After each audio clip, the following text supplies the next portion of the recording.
de Dios. Cómo vivir cada día en la presencia de Jesús.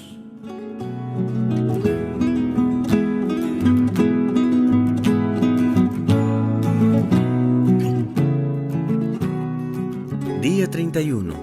Para ser lleno del Espíritu, necesitas confiar y ser obediente a la palabra. Este es el segundo paso, confiar en la palabra de Dios. Es a través de ella que el Espíritu te habla.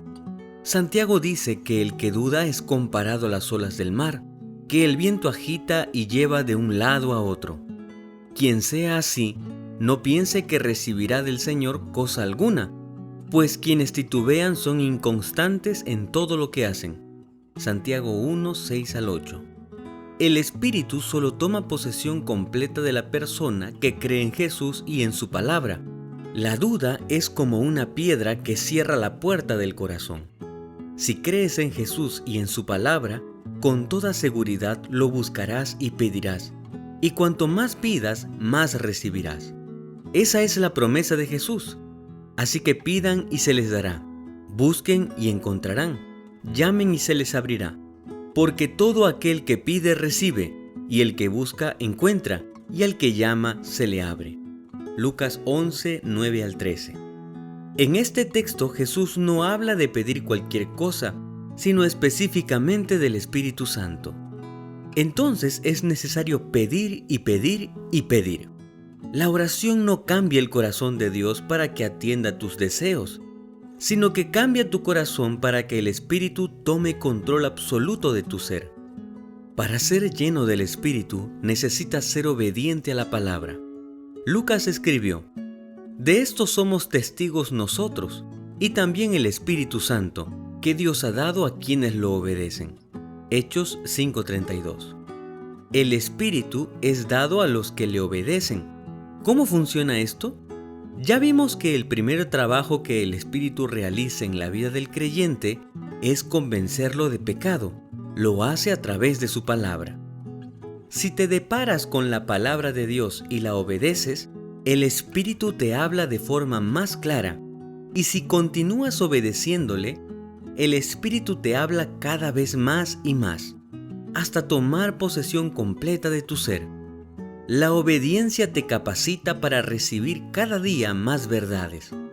En la medida que obedezcas, te vuelves cada día más sensible a la voz del Espíritu, hasta llegar a recibir la lluvia tardía, o sea, la plenitud de su obra. Jamás pienses que si recibes un mensaje y lo rechazas, continuarás siendo sensible a la voz del Espíritu. Si no obedeces las instrucciones divinas, te endurecerás cada vez más y más hasta llegar a cometer el pecado contra el Espíritu Santo. Este pecado no es imperdonable porque Dios se canse de perdonar, sino porque el propio creyente, por su desobediencia, endurece su corazón al punto de no oír más la voz del Espíritu, ni arrepentirse. Y sin arrepentimiento no existe perdón, porque Dios no puede perdonar a nadie por la fuerza. La persona tiene que pedir perdón para ser perdonada. Un peligro imperceptible.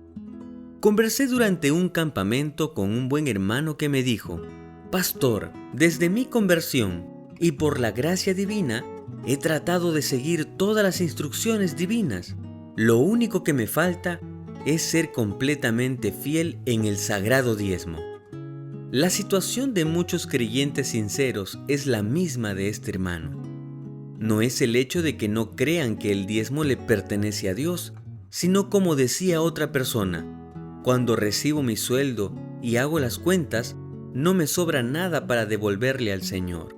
El drama espiritual es que estas mismas personas claman a Dios por la plenitud del Espíritu, siendo capaces de realizar vigilias y ayunos o cualquier otro tipo de sacrificio para alcanzar la lluvia tardía, pero no son fieles en reconocer a Dios como el dueño de todo.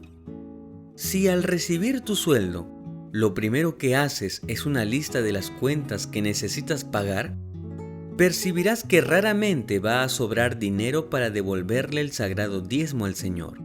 El diezmo no es una opción humana, no es algo que se devuelve solo si sobra dinero, es lo primero que se aparta de los ingresos que se recibe. Actividades del día. Hoy aprendiste que para continuar diariamente en la presencia del Espíritu Santo, necesitas pedirlo cada día. Pero también aprendiste que necesitas confiar en la palabra de Dios, pues es a través de ella que el Espíritu Santo te habla. Por lo tanto, 1. Ve a tu lugar de oración y meditación de la palabra de Dios y por 30 minutos clama a Dios para que Él te llene del Espíritu Santo. 2. Reconoce y confiesa tus pecados con llanto y dolor. 3. Saca de tu oración la frase "si puedes", porque Dios puede. Pídele al Padre en el nombre de Jesús con la frase "lléname del Espíritu Santo".